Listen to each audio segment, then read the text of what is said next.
Gracias a lo que ocurrió en esa casa supuestamente abandonada, tuve que someterme a injertos de piel. Tuve que deshacerme de mi auto porque no pudieron limpiar lo que quedaba de mi piel de los asientos de cuero. Incluso ahora, mi espalda parece como si me hubiera atropellado una cortadora de césped.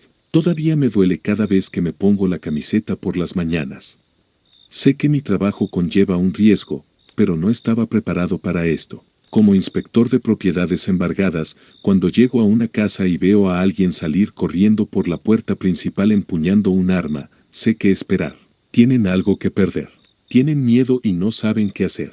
Entonces hablo con ellos de forma pacífica. Les doy razones para saber que no todo está perdido. Los remito a bufetes de abogados que defienden a personas con bajos recursos, organismos gubernamentales y organizaciones benéficas que pueden ayudarlos a recuperarse. Hablo con calma y con empatía. De esta manera casi el 100% de las personas escucha. Algunos incluso me agradecen mientras recogen sus cosas y se marchan. Los suicidios son difíciles de enfrentar. Al menos 3 o 4 veces al año me encuentro con uno. Y las personas que deciden quitarse la vida por rabia realmente se esfuerzan en hacer un espectáculo. Cuanto más difícil sea para el banco limpiarlo, mejor. Es una forma de molestar un poco al banco embargador. La gente asume que el banco pone la casa en el mercado en cuanto la embargan, pero una casa puede quedar olvidada durante años antes de que me envíen a inspeccionarla.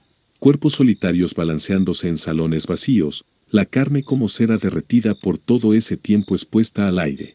Lo encuentro profundamente triste. Estas personas se presentan como un panorama lleno de resentimiento a quien les quita su propiedad y luego nadie aparece para ver lo que hicieron. Algunos se cortan la garganta mientras sostienen avisos de desalojo y para cuando llego, la sangre se ha secado y la tinta ha desaparecido. Los peores no solo se hacen daño a sí mismos, sino también a sus seres queridos. Los pactos suicidas son más comunes entre los ancianos, pero también pasa en familias enteras. Es raro pero sucede. Cuando llego lo único que encuentro es una casa asada al sol con las cortinas cerradas. Tanto tiempo pasó en el calor del verano que la piel de las personas que antes habitaban ahí quedó más fina que papel. Los labios hacia atrás. Encías negras sin dientes mostrando una sonrisa tétrica. Cada casa es su propio apocalipsis, su propia ciudad en ruinas puesta para que yo deambule. Whisky en el depósito del inodoro, fentanilo debajo de la cama y facturas vencidas. Cosas que se suelen ver mucho en mi profesión. Y no se limita solo a las personas que echamos. Estos lugares están vacíos durante tanto tiempo que a menudo hay ocupantes ilegales. Por lo general, inofensivos. Pero no siempre. Algunos tienen el potencial de ser completamente letales. Hombres y mujeres delgados con ojos duros y dientes faltantes que salen disparados de mantas viejas y tiendas de campaña en el interior, blandiendo navajas de afeitar salvajemente en el aire. Podrías jugar 3 en raya en mis antebrazos por todas las heridas que me han hecho. Incluso cuando se han marchado, las cosas que dejan atrás no son precisamente seguras. Los vapores de los laboratorios caseros pueden pudrir los pulmones y las agujas con VIH colocadas a los lados de los viejos cojines de los sofás esperan para pinchar los dedos curiosos. Los traficantes de drogas se vuelven realmente paranoicos por ser robados, así que les gusta instalar trampas en sus hogares. Se vuelven ingeniosos con lo que sea que tengan a mano. Trozos de vidrio en mangos de escobas cargados con resortes, tablones de suelo falsos sobre cajas de cuchillas de afeitar o cuchillos cubiertos de mierda escondidos bajo el marco de ventanas falsas. De vez en cuando encuentro una trampa que ha sido activada. Un bate de béisbol preparado para golpear a cualquiera que entre en la cocina con sangre y cabello goteando de los clavos doblados martillados en la madera. No hay rastro del pobre diablo que la activó, solo un camino espeluznante de sangre que sale de la casa y se adentra en el bosque cercano. El candidato más probable es el tipo que colocó la trampa. Estos adictos se mantienen despiertos durante días, se desmayan y luego, cuando se despiertan, lo primero que hacen es ir en busca de su sustancia de preferencia sin recordar lo que dejaron atrás. Una vez encontré a un tipo tirado a unos metros de su propia trampa. Guardaba su dinero en una vieja lonchera de metal al fondo de un armario y la había arreglado para que cualquiera que metiera la mano se llevara una gran sorpresa. La hoja entró por su codo y salió justo debajo del nudillo de su pulgar. No había manera de ayudarlo después de eso. Murió desangrado sobre el frío linóleo de su difunta abuela. Qué manera tan terrible de irse. Y su pequeña lonchera, en el suelo vacía de todo lo que valía la pena tomar. La policía cree que alguien estaba con él cuando sucedió. Deben haberse asustado, así que tomaron el dinero y lo dejaron morir. Pasó un mes entero antes de que lo encontrara, y ni siquiera lo reportaron como desaparecido en ese tiempo. Uno pensaría que el chico estaría enojado, pero no lo estaba. Solo parecía asustado. 19 años, pasando por la abstinencia y muriendo lentamente. Enrollado como un bebé, una mano agarrando su muñeca abierta. No puedes atrapar el océano en tu puño, se escapa entre tus dedos. Ese chico sabía lo que se le venía encima, podía verlo en sus ojos. Aterrorizado, jodidamente aterrorizado. La metanfetamina es una droga increíble. Estos pobres tipos se fríen los sesos en medio de la nada. Ni siquiera puedo empezar a imaginar lo que creen que ven ahí fuera, lo que los visita en la oscuridad. Una vez encontré un remolque que estaba equipado con casi 100 trampas. No eran particularmente sofisticadas, pero eran numerosas, feroces y desesperadas. Rodeaban la solitaria casa rodante en medio del desierto como un ejército invasor hecho de cuchillos, trampas para osos, armas robadas e incluso algunos artefactos explosivos improvisados fabricados apresuradamente. A mí y a un escuadrón antiexplosivos nos llevó una semana llegar a la puerta principal y cuando la abrimos todos estábamos bastante seguros de un hecho simple. Este lugar no había sido armado para mantener alejados a los ladrones. Quienquiera que hubiera puesto las trampas tenía miedo de que algo saliera. Probablemente solo era una paranoia gracias a las drogas en la mente de quien las creó, pero creo que la idea de que algo estaba allí esperándonos se nos metió en la piel de todos modos. Durante la operación, en algunas oportunidades, vimos a alguien moviéndose dentro del remolque, lo que hacía que todo el sitio se convirtiera en un caos. Hombres y mujeres armados acostados sobre sus estómagos con las miras de armas alineadas en la puerta principal y manos temblorosas por la incertidumbre.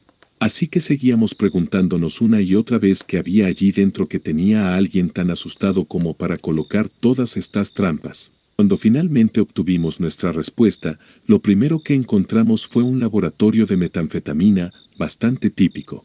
Lo que no era normal fue encontrar un cuerpo hecho pedazos, esparcido por todo el interior, paredes, piso y techo. No se podía argumentar que fuera una muerte natural o producto de carroñeros, a menos que los coyotes puedan trabajar con cerraduras y llaves. Lo que quedaba de su cabeza y torso parecía haber pasado por un infierno. No soy precisamente un experto forense, pero me pareció que había muerto lentamente y con dolor. Dedos, dientes faltantes y un ojo arrancado, me hizo pensar en que lo torturaron. Algo aún más extraño fue lo que encontramos en la encimera de la cocina junto a todos esos matraces rotos y equipo de química manchados, una muñeca. No era una muñeca de niña típica para jugar, era de porcelana, como un artículo de colección que había visto mejores días. Me asustó de verdad, dadas las circunstancias y todo no podía quitarme la sensación de que quienquiera que hubiera hecho todas esas trampas lo había hecho teniendo en mente esa muñeca. Lo que planteaba la pregunta, ¿quién era el pobre tipo atrapado dentro del remolque? ¿Y qué le había pasado? La policía alegó que era gracias a la droga. La metanfetamina es una droga del infierno, eso dicen. Todos lo sabíamos, solo que yo no estaba tan seguro. He visto muchas cosas extrañas, quién sabe que visitó a ese pobre tipo en la naturaleza, tan lejos de la civilización, para que terminara así. Hay mucha vida en el mundo, en las llanuras o en los bosques y entre las colinas, lejos de lo que conocemos, o por lo menos esa es la sensación que te da trabajar como inspector de casas embargadas. La mayoría de las historias dentro de estas casas siguen un patrón común, pero algunas, como esa muñeca, plantean preguntas profundas y en vez de historias, cuentan pesadillas. Hay raras ocasiones en las que aconsejo al banco que no venda una propiedad, por lo que esas casas se convierten en parte de una especie de zona prohibida que el gobierno ha establecido en todo el país. Lo que sea que la burocracia maneje y la razón por la que estableció esa zona está muy por encima de mi nivel salarial. Lo único que sé es que existe un sistema para gestionar lo peor de lo peor. No para que un lugar se considere prohibido tiene que estar más allá de la recuperación y ser una amenaza activa para la vida. Me refiero más bien a fábricas con agujeros sin fondo que bombean suficiente radiación como para que el gobierno construya un vertedero nuclear. Aunque ese es un ejemplo un poco extremo. La mayoría de las veces simplemente culpamos a los vapores de metanfetamina para establecer que una casa es inhabitable por un tiempo, pero como sabes, es una simple excusa. Algo así pasó con una granja donde vivía una familia de 5 miembros desde hace casi 60 años. Cuando llegué allí, los niños eran adultos y los padres llevaban un tiempo muertos. Los niños se resistieron a vender la casa familiar y trataron de mantenerse al día con los pagos. Pero tenían sus propias deudas y al final el banco la embargó. A primera vista la casa no parecía tan mala. Un poco descuidada, claro, pero nada comparado con lo que había visto en otras inspecciones.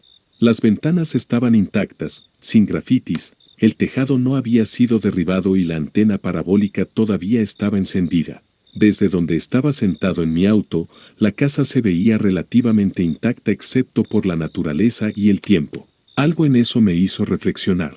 Lástima que no escuché el presentimiento que me decía que era muy extraño que una casa aislada y abandonada por tanto tiempo no hubiera sido invadida. Agarré las llaves que me había dado el banco y entré con la esperanza de tener un trabajo fácil. 3 horas más tarde estaba saliendo por una ventana de la cocina que había roto, con la camisa y la piel de la espalda cortadas en jirones. Salí corriendo hasta mi auto, con el pecho a punto de estallar por los latidos de mi corazón y mis ojos fijos en el marco de la ventana vacía del que acababa de escapar. Una figura solitaria, apenas visible con el sol brillante en mis ojos, pero todavía demasiado sustancial para ser un simple fantasma. Mis heridas fueron un testimonio de ello. Una vez que el médico terminó de curarme, me senté en la sala de espera e intenté llamar a los antiguos dueños, los hermanos, uno después del otro. Quería saber qué me había atacado y si alguien sabía en dónde mierda me estaba metiendo. El hijo mayor fue el primero en responder e hice preguntas inquisitivas y me tomé mi tiempo antes de mencionar el sótano. El chico se rió cuando mencioné el tema. Me dijo que odiaba ir allí cuando era niño porque escuchaba ruidos extraños, como de alguien quejándose. Todos los hermanos pensaban que un fantasma vivía allí abajo en la oscuridad y para evitar que se siguieran haciendo preguntas al respecto o siguieran visitando el sótano, su padre había inventado una historia sobre un fantasma llamado Miriam. Según esta historia, Miriam vivía en el sótano, escondida entre cajas de fotos y ropa viejas. Ella acechaba detrás de la cortadora de césped a medio desarmar, escabulléndose siempre hacia los lugares oscuros en el borde mismo de la vista. Miriam tenía las uñas largas y un vestido de saco de harina demacrado. Tenía labios negros, nariz puntiaguda y una verruga del tamaño de un pulgar. Miriam comía niños, les había dicho su padre con alegría. Y si Miriam supiera que hay 3 niños del tamaño de un bocado viviendo justo encima de ella, saldría del sótano y subiría las escaleras arrastrándose con brazos tan largos como su cuerpo, y se escabulliría hasta sus habitaciones usando las sombras como cobertura, y comienza dando pequeños mordiscos a los pies descalzos que colgaban en el frío. Vaya historia para calmar a unos niños, ¿no? ¿Qué pasa con ese congelador? ¿Lo usaste alguna vez? Yo pregunté. No, nunca lo usé, dijo. Incluso ahora ese sótano me da escalofríos, y ese congelador era donde vivía Miriam, o eso pensábamos cuando éramos niños, así que nos mantuvimos alejados de él. Siempre estuvo ahí atrás, luciendo viejo y olvidado. Creo que papá solía ir a cazar cuando éramos pequeños y ahí es donde guardaba la carne, pero dejó de hacer todo eso antes de que yo cumpliera 5 años. Parecía sincero, así que no le dije lo que había encontrado en la casa al final de mi inspección. No sabía que detrás de ese congelador había una pared falsa, y detrás de esa pared, un segundo sótano. Dios sabe cómo el padre lo logró sin que nadie se diera cuenta, pero excavó e hizo un espacio privado e insonorizado. Se hizo una habitación del tamaño de una típica celda de prisión. Los muebles estaban gastados, había colchón apoyado contra una pared, un grillete de hierro atornillado a los cimientos y un sillón de dentista modificado. Además de eso, había una vaga mancha color marrón viejo con un toque de verde que se acumulaba hacia afuera desde una esquina. Tenía textura. Conocía esa mancha. La había visto antes. Era el residuo que quedaba después de que se terminaba de despegar un cadáver seco de una superficie dura. Al principio supuse que alguien había movido la fuente de esa mancha. Incluso había huellas de pies. Pero no se veían bien.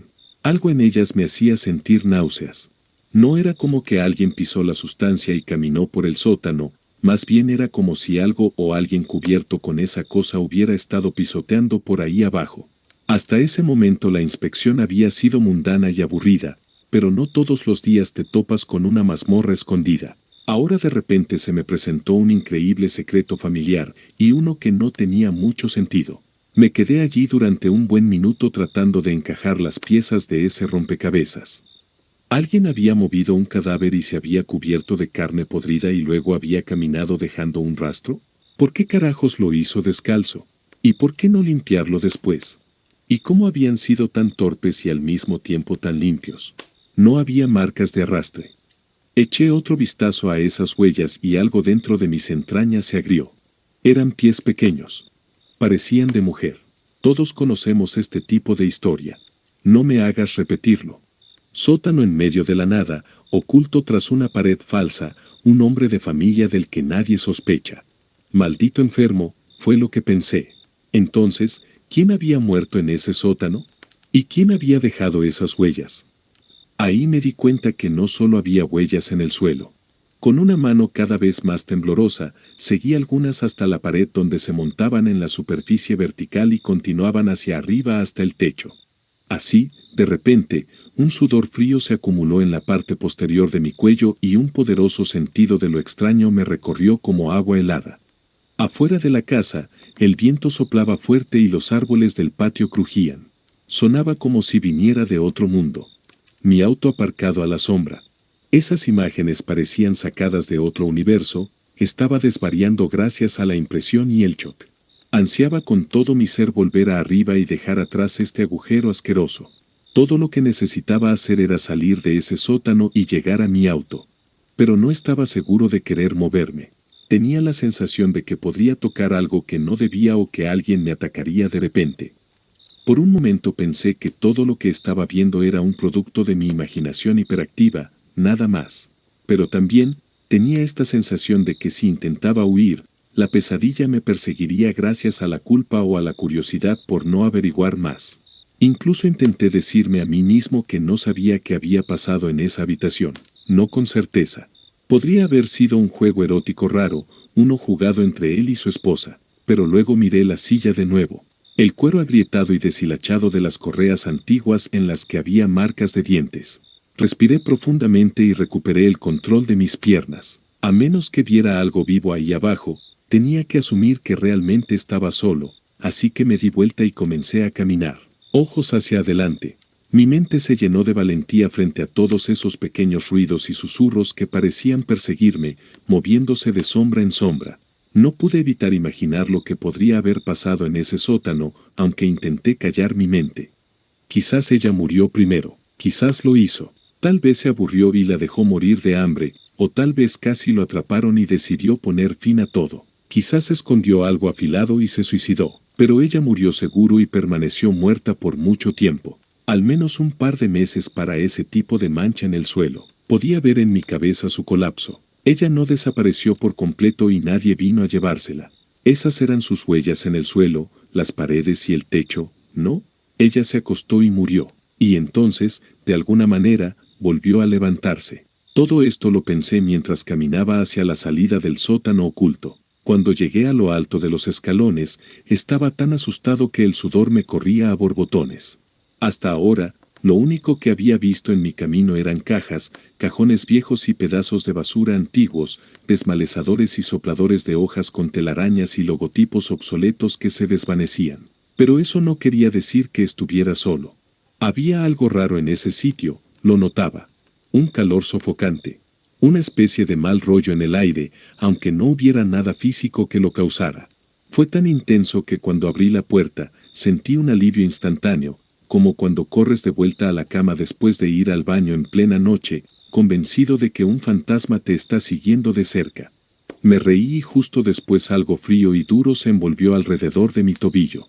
Una mano se había extendido entre los listones de las escaleras, como si saliera directamente de un mundo imaginario y entrara en este donde las cosas son reales.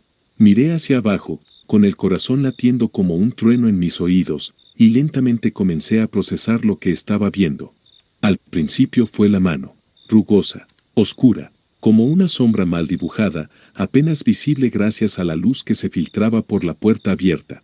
Y luego, debajo de ella, en la oscuridad, un rostro como una calavera envuelto en una bolsa de basura, con el plástico tirante revelando la silueta de unos ojos vacíos y una boca abierta. Esperaba algo más espeluznante, algo sacado directamente de una película de terror barata. Pero lo que estaba en ese sótano había sufrido una extraña transformación. Solo lo vi en fragmentos, así que no puedo estar seguro de cómo era en su totalidad. Pero definitivamente no parecía un fantasma, un cadáver o cualquier otra cosa que hubiera visto en la vida o en las películas. Parecía un monstruo de verdad, y reaccioné como un niño a este aterrador ser. Dejé escapar un grito extraño, medio ahogado por el miedo, y me saqué la pierna tan rápido que me sorprendí de lo rápido que pude liberarme. Pero lo que sea que se escondía debajo de esas escaleras fue más rápido. Antes de que pudiera dar otro paso, salió de su escondite, subió las escaleras y ya me estaba tirando al suelo.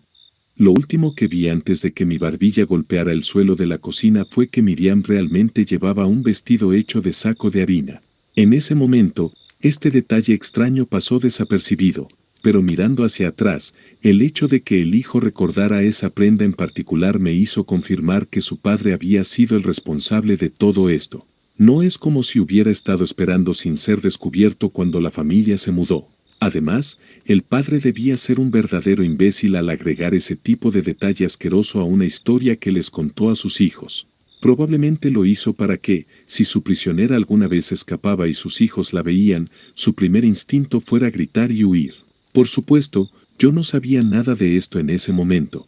Solo tenía vagas nociones de lo que me había atacado. Algo aterrador, seguro. Algo que había muerto en esa horrible habitación y había vuelto a la vida. Dios, estaba tan jodidamente enojada. Ella me inmovilizó, se arrodilló sobre mi espalda y aulló como un alma en pena atropellada por un coche. Me oriné por el sonido, por la sensación de impotencia. Me di cuenta de que esto era una pesadilla de la que no podía despertar. Ella comenzó a atacarme en la espalda con dedos invisibles, pero sentía como un dolor ardiente, como la aguja de un tatuaje. Solo duró unos segundos. El dolor fue tan intenso que me provocó espasmos y logré quitarla de encima. Ese breve momento de libertad fue todo lo que necesitaba. Me levanté y salté por la ventana más cercana sin importarme los cortes que pudiera recibir. Si hubieras sentido lo que yo sentí, habrías hecho lo mismo. Estos no fueron simples rasguños. Los médicos compararon mis heridas con las dejadas por una avispa de mar, el tipo de cosa que hace que el músculo subyacente se pudra después de que 1.000.000 de agujas hayan convertido la carne en una esponja porosa. Tuve que someterme a injertos de piel. Tuve que deshacerme de mi auto porque no pudieron limpiar lo que quedaba de mi piel de los asientos de cuero. Incluso ahora, mi espalda parece como si me hubiera atropellado una cortadora de césped. Todavía me duele cada vez que me pongo la camiseta por las mañanas. De alguna manera, ni siquiera son las peores de mis heridas. Son solo las más grandes, las más visibles. Al menos esas cicatrices facilitaron convencer al banco de que no vendiera la propiedad. Normalmente, eso requiere mucho esfuerzo, pero solo tuvieron que echar un vistazo a los informes médicos y acordaron abandonarlo por completo, transfiriendo el terreno a algún departamento gubernamental extraño que se ocupa de ese tipo de situaciones. Esa casa en particular ha sido abandonada a su suerte. Ningún papel, escritura o pago de hipoteca podrá arrebatarle a Miriam la propiedad. El terreno está vallado y todas las ventanas han sido cubiertas con tantas señales de gases tóxicos que solo puedo esperar que nadie más sea tan estúpido como para intentar entrar de nuevo. Mirando hacia atrás, realmente debería haber escuchado mis instintos. Una casa no está deshabitada por tanto tiempo sin una buena razón.